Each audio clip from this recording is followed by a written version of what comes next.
Sir Bharat तो कर ही रहा है, अपनी जहरिया दिखा ही रहा है, लेकिन उसके साथ साथ हम देख रहे हैं उसकी प्रॉक्सी अफगानिस्तान भी पाकिस्तान के लिए दर्द सर है। वफाकी वजारत दाखिला ने 10 जुलाई से गैर कानूनी तौर पर मुकीम अफगान शहरियों की फौरी गिरफ्तारी और रोजाना की बुनियाद पर रिपोर्टिंग का जो सख्त हुक्म दिया है, इसे एक आखिरी वॉर के तौर पर देखा जा रहा है। आप क्या समझते हैं कि पाकिस्तान ने अब मसलियत पसंदी या फिफ्थ जनरेशन वॉरफेयर के दफाई मोड से निकलकर अब वो स्टेट सॉवरेनिटी को कायम करने का फैसला कर लिया?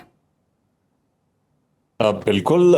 मैं समझता हूँ कि अगर अभी इसके 100% फैसला नहीं कर लिया तो 110% ये फैसला कर लेना चाहिए कि एनफ इज एनफ।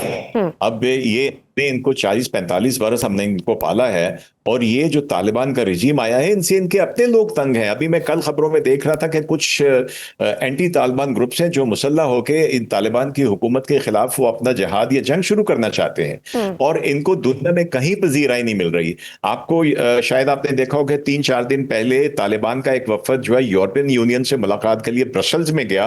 उसके ऊपर पूरे बहुत से यूरोपियन कंट्रीज ने उन्होंने एहतजाज किया कि आप इनको लिजिटिमेसी दे रहे हो। आप इस जो एक आरजी एक हुकूमत है जो कि जिसके ऊपर दहशत गर्दों की 23 ऑर्गेनाइजेशन को अपने मुल्क के अंदर जगह देने के इल्जाम हैं, तो यूरोप में बड़ी रिजेंटमेंट हुई है कि तालिबान को क्यों इनवाइट किया गया है, और फिर उसके ऊपर यूएनओ की सारी चीजें हैं। तो बिल्कुल हमें अब मेरे ख्याल में कि हम हार्ड से भी हार्ड स्टेट बन के इस मसले को वंस फॉर ऑल खत्म करना चाहिए। जीरो मर्सी ना उनके लिए जो अक्रॉस द बॉर्डर हमारी तरफ आ रहे हैं, और मैं फिर कहूंगा जीरो मर्सी जो इनको लोकल जो इनके फैसिलिटेटर हैं, हैंडलर हैं, भले वो फिजिकली हैंडल कर रहे हैं या इनको इखलाकी या जिसको माली या जिसको सियासी सपोर्ट कहते हैं वो दे रहे हैं। We have to get over with that. और सर अफगान की जो अबूरी हुकूमत इस क्रैकडाउन पर अक्सर सफारती आंखें दिखाती है और दबाव बढ़ाने की कोशिश करती है, लेकिन सच ये है कि पाकिस्तान खित्ते की वो जोग्राफाई शहरग है जिसके बगैर काबुल दुनिया से जुड़ ही नहीं सकता। क्या हमें अब अपनी इस पोजीशन और इस जोग्राफाई बर्तरी को बतौर स्ट्रेटेजिक कार्ड इस्तेमाल नहीं करना चाहिए कि काबुल को ये बावर कराने के लिए कि अगर पाकिस्तान अपनी दाखिली सलामती के लिए सख्त हो सकता है तो वो फिर सरहदों और तजारती रास्तों पर भी अपनी मर्जी मुसरत कर सकता है? हमने बीच में किया भी है, और हमने कोई काफी लाखों को वापस भेजा है, फिर हमने इनके साथ अपनी सरहदें बंद हैं, इनके हजारों ट्रक खड़े रहे, लेकिन एंड ऑफ द डे हमने एक इंसानी हमदर्दी की बुनियादों के ऊपर खुराक और अद्वियात जाने दी। ये इनको एहसास करना चाहिए कि पाकिस्तान अगर इनका एक इंसानी हकूक का ख्याल रखते हुए इनको ये चीजें जाने दी है, तो ये उन लोगों को क्यों नहीं रोक सकते जो हमारे यहाँ आके हमारे लोगों को शहीद करते हैं, हमारी अफवाज हमारे अस्करी इदारों के ऊपर ये हमले करते हैं। लेकिन जब पानी सर से गुजर जाए तो फिर मेरे ख्याल में इन सब चीजों से बालातर होके मैं कहूंगा कि एज ए पाकिस्तानी हमें हर वो कदम उठाना चाहिए जिससे इनको तकलीफ पहुंचे, तालिबान रजीम को, नॉट अवाम को। जब रजीम को चेंज पहुंचेगी तो मुझे उम्मीद है कि फिर अफगानिस्तान के जो आम अवाम हैं जो इनसे नाला हैं वो भी उठ खड़े होंगे इनसे, इस रजीम से, क्योंकि इन्होंने संभलना नहीं। अगर हम समझते हैं इनको कोई समझा देगा, दे आर बियॉन्ड दिस, इन्होंने नहीं समझना। तो आई थिंक समझाना पड़ेगा हर मुमकिन अपना तरीका इस्तेमाल करके। बिल्कुल। और दूसरा ये भी सर ऑप्शन हो सकती है कि हम जिस तरह से वाशिंगटन और तेहरान जैसे सख्त अस्करी हरीफों के दरमियान अमन मुआहिदा कराना, फिर बाकायदा एक रोड मैप तय कराना और अब दोहा में मुज़ाकरात की मेज़ पर लाना, इस सब में नो डाउट कि पाकिस्तान की बहुत बड़ी सफारती कामयाबी है। इस सालसी के बदले में पाकिस्तान सदर डोनाल्ड ट्रंप की इंतज़ामिया पर भारत की आबी बदमाशी को रोकने के लिए किस हद तक दबाव डलवा सकता है? क्या वहाँ से कुछ सपोर्ट मिल सकती है? देखिए, मैं समझता हूँ कि शायद जैसे हमने बात भी अभी की थी कि आई थिंक ये हमारा कर्ज है अमेरिका के ऊपर, ईरान के ऊपर, कि अब जब इनके आपस में तस्फिया, कुछ टाइम लगेगा लेकिन चलो बेहतरी की तरफ, गुफ्तगू की तरफ। अभी 2 दिन की झड़प के बाद भी उन्होंने फौरन अपनी हॉटलाइन मिलिट्री की उनकी कहा है कि हम उसको कर रहे हैं और हम दोहा में मुज़ाकरात कर रहे हैं। तो I think we should diplomatically approach the two countries, specially America को और चाइना को, कि वो भारत वाला मामला हमसे पानी वाला तय करवाएं। मैं समझता हूं कि तालिबान रजीम को असर नहीं होना। वो कितनी दफा उनको डिमाश किया है, हमने उनके एम्बेसडर को बुला के, उन्होंने कई दफा, एक आध दफा हैबतुल्लाह ने बयान भी दिया कि हम नहीं करने देंगे, लेकिन मेरे ख्याल में ये उनके कंट्रोल में नहीं है। ये 23 के 23 जो वहां पे ग्रुप्स बैठे हुए हैं उनके ऊपर इनका अब तक कंट्रोल नहीं है। अगर इनका पूरा कंट्रोल पूरे अफगानिस्तान के ऊपर होता जैसे मुल्ला उमर के जमाने में था तो वो कंट्रोल कर सकते थे। ये मेरे ख्याल में सिर्फ अमेरिकी डॉलरों पे पड़ने वाला एक रिजीम है। इसके खिलाफ मुझे नहीं उम्मीद के कोई असर करेगा। देखिए इनके होते हुए सेंट्रल एशियन और स्टेट्स सर में चीनियों मोस्टली को वही असला यूज हो रहा है जो ये छोड़ के आए थे वहां पे। सर एक तरफ अमेरिका और ईरान दोहा में मेज पर बैठ रहे हैं, लेकिन दूसरी तरफ गजा का बहरान और इसराइल की खित्ते में जारहाना कार्रवाइयां थमने का नाम नहीं ले रही। कल भी हमने देखा कि मुतअद्दिद अफराद और बच्चे गजा में बमबारी से शहीद किए गए हैं। क्या वाशिंगटन और तेहरान का ये हालिया राब्ता इसराइल को बाईपास करके खित्ते में एक नया सिक्योरिटी ऑर्डर कायम करने की अमेरिकी कोशिश है, या ये सिर्फ आर्जी तौर पर जंग के शोलों को फैलने से रोकने का एक हरबा है? क्या फ्यूचर देख रहे हैं आप इस पूरे मुहाइदे का?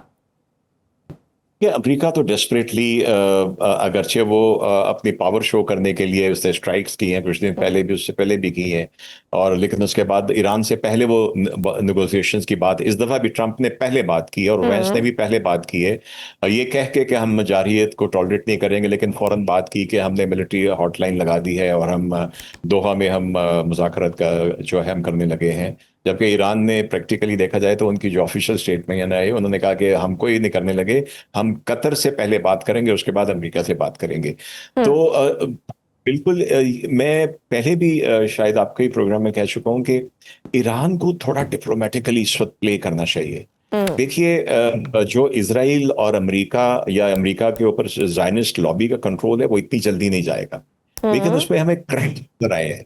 जब ट्रंप ने बीबी को कोई कॉल की कोई 15-20 दिन पहले, जिसमें उसने ऑलमोस्ट अब्यूसिव लैंग्वेज भी उसके बारे में, और उसको कहा कि nobody likes Israel, nobody likes you, और उसके बाद वैंस ने कहा कि 80% हमारे बनाए हुए जो मिसाइल हैं तुमने इस्तेमाल किए हैं और हमारे अमरीकियों के टैक्स के पैसे से किया है। ये क्रैक्स हैं जिसको मैं समझता हूँ कि ईरान को डिप्लोमेटिकली इनको इस्तेमाल करना चाहिए, टिल्टिंग टुवर्ड्स अमेरिका। उसमें आप सिर्फ अपनी थोड़ी ये जवाबी बयानबाजी हल्की कर दें, इग्नोर करें। ट्रंप का काम क्या है? अगर आपने, उसने एक मिसाइल मारा, आपने भी मार दिया, डू दैट, लेकिन आप जबान की जो जवाब देना है, जबानी जवाब देना, इसको थोड़ा सा सर करें ताकि जिस तरह से सदर ट्रंप पे प्रेशर है, उसी तरह से आई एम श्योर के ईरान की जो लीडरशिप है उन पर भी प्रेशर है उनके अवाम की जानिब से, उनको वो भी जवाब दें। अमेरिकी सदर डोनाल्ड ट्रंप का ये दावा कि अस्करी तौर पर अमेरिका जीत चुका है और वो ईरान को जोहरी हथियार नहीं बनाने देंगे, जबकि हम देख रहे हैं कि ईरानी सदर मफाहमत को दो तरफा अमल करार दे रहे हैं। अगर दोहा मुज़ाकरात किसी हतमी नतीजे पर पहुंचते हैं तो आपके ख्याल में इसराइल की इस मिलिट्री डॉक्ट्राइन का क्या बनेगा, जिसका पूरा इन्हिसार ईरान को खित्ते का सबसे बड़ा खतरा बनाकर पेश करने पर था? बहुत बड़ा नुकसान पहुंचा है उसको। तो इस जंग में जो उनका एक्सपेक्टेशन थी, देखिए ईरान के मामले के ऊपर ट्रंप के और नेतन्याहू के दोनों के जो उनका जो ऑब्जेक्टिव था वो कन्वर्ज कर गए थे, रिजीम चेंज। उसको वो डिनाई करे, माने ना माने, ये उनका ऑब्जेक्टिव था। फॉर जो है इसराइल, उसके लिए रिजीम चेंज था ताकि पूरे खित्ते पे उसकी बालादस्ती को कोई चेक करने वाला ना हो। और अमेरिका का रिजीम चेंज का था कि यहां तक अगर रिजीम चेंज हो जाता है तो जो बीआरए की सीपेक एक्सेस है, जो कि सबसे बड़ी आर्टरी है बीआरए की, चाइना की, उसको कंटेन किया जा सकता। दोनों फ्लॉप हो गए हैं। उसको ट्रंप ने मान लिया है, उसने चीन का विजिट भी कर लिया है। तो इजराइल को बहुत बड़ी हिट पड़ी है इसके ऊपर से। इससे पहले वो सोच भी नहीं सकता था कि उसमें ना सिर्फ शिकस्त होगी अमेरिका के साथ मिलके, बल्कि अमेरिका के साथ ताल्लुकात में कम से कम दोनों लीडरों के दरमियान, अगर दोनों मुल्कों नहीं तो दोनों लीडरों के दरमियान तलखी होगी, जो हुई है। तो उसके लिए वो स्पॉइलर का काम करता रहेगा। आई एम नॉट श्योर ये अगर जो परसों कह रहे हैं, ट्रंप ने कहा कि जी किसी शिप के ऊपर हॉर्मुज़ में मिसाइल मारा है, जी जी। मुझे नहीं पता कि ईरान ने क्लेम किया है कि नहीं किया। ईरान की सिर्फ एक पिटाई थी कि हम किसी को एक सेकेंडरी डिफेंस लाइन बना के शिप्स को गुजारने नहीं देंगे, हम कंट्रोल करेंगे इस चीज को। और आपने देखा कि इससे पहले तक वो हो रहा था। तो वो स्पॉइलर का किरदार करता रहेगा। ईरान को बड़ा केयरफुल रहना चाहिए उसके बारे में, और अमेरिका को उससे ज्यादा केयरफुल रहना चाहिए। दे नो कि स्पॉइलर कौन है, और उसको रोकने के लिए जरूरी है कि ये आपस में ईरान और अमेरिका कांटेक्ट रखें। ठीक।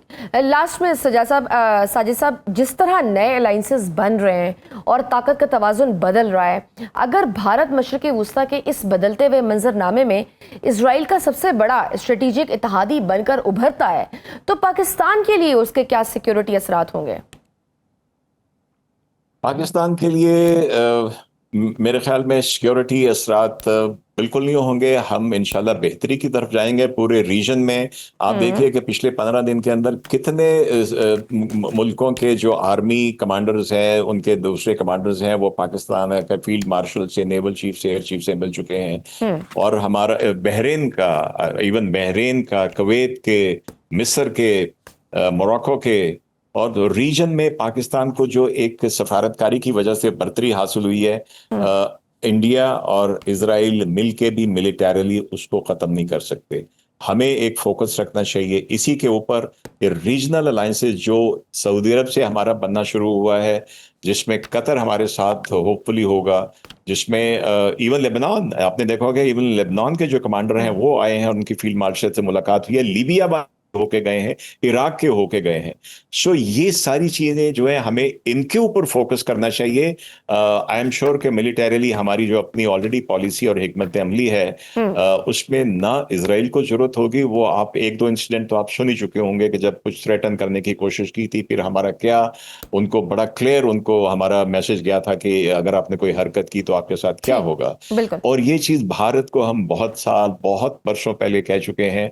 I was a young officer. एक दफा था कि भारत शायद हमारी इजराइल के साथ मिलकर हमारी तंसीबात पे हमला करे, तो हमने एक ही मैसेज भारत को दिया था, इजराइल जिधर से भी आया हम आपकी तरफ आएंगे।